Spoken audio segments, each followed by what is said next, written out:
കേരളത്തിലെ ആരോഗ്യരംഗം പറയുകയേ വേണ്ട. ഇപ്പോൾ കഴിഞ്ഞ 2 മാസങ്ങൾക്ക് മുൻപ് തന്നെ ഞാനൊരു ആവശ്യവുമായി ബന്ധപ്പെട്ട് ഒരാളെ അപകടത്തിൽപ്പെട്ട് തിരുവനന്തപുരം മെഡിക്കൽ കോളേജിൽ ചെന്നു. അവിടെ ആവശ്യത്തിന് ഡോക്ടർമാരില്ല, ആവശ്യത്തിന് മരുന്നുകളില്ല. ഒടുവിൽ എങ്ങനെയെങ്കിലും വൈകുന്നേരമായപ്പോൾ ഭാഗ്യത്തിന് ആ അപകടത്തിൽപ്പെട്ട ആൾക്ക് വലിയ പരിക്കുകളൊന്നും ഇല്ലായിരുന്നു. പക്ഷേ ഇവർ ഒബ്സർവേഷനിൽ വെച്ചിട്ട് വൈകുന്നേരം എങ്ങനെയെങ്കിലും അവിടുന്ന് ഡിസ്ചാർജ് ചെയ്യാനുള്ള തിടുക്കത്തിലായിരുന്നു അവിടെയുള്ള ജീവനക്കാർ. കാരണം അവരെ കുറ്റം പറയുകയില്ല, ജീവനക്കാരെ ഒരിക്കലും കുറ്റം പറയില്ല.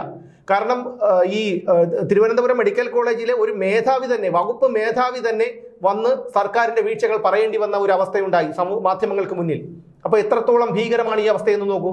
ഇതുപോലെയുള്ള രോഗികളെ മരണത്തിന് വിട്ടുകൊടുക്കേണ്ടി വരുമെന്നറിഞ്ഞുകൊണ്ട് ചികിത്സിക്കുന്ന, അല്ലെങ്കിൽ അവർക്ക് ആവശ്യമായിട്ടുള്ള ജീവൻ രക്ഷാ മരുന്നുകളോ ഉപകരണങ്ങളൊന്നും ഇല്ലാതെ അവർ മരണത്തിലേക്ക് പോകും എന്ന് മനസ്സിലാക്കിക്കൊണ്ട് നിസ്സഹായരായി ചികിത്സിക്കേണ്ടി വരുന്ന ഡോക്ടർമാരുടെ കാര്യം ഒന്ന് ആലോചിച്ച് നോക്കൂ.